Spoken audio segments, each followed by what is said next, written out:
Hi everyone. A couple of you have had some issues with exporting your files using Adobe Render Queue.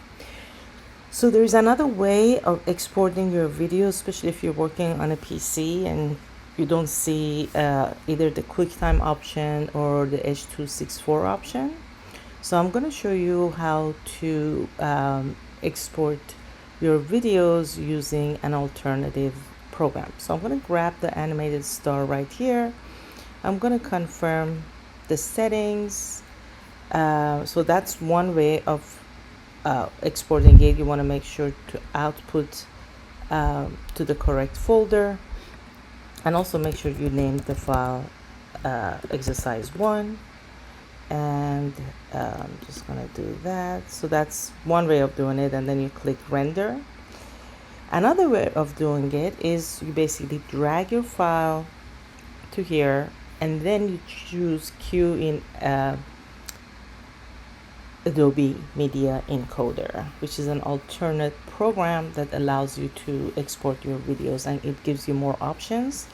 So on this one, I'm gonna go ahead and if you click, there are different drop-down menus. So this one, you can export as H.264, you can export as MPEG-4, or you can export as QuickTime, which will give you the largest file size. On this one, basically you want to just keep this as it is because you want to keep the quality as high as you can. These other settings would reduce the quality.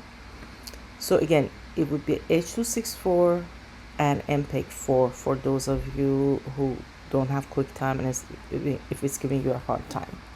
Then this last button is basically where you want to save your file at, and if you click on it, it just gives you the name, and you can, if you want to put it in a specific folder, you can go ahead and click the folder and select whatever folder you want to save it in.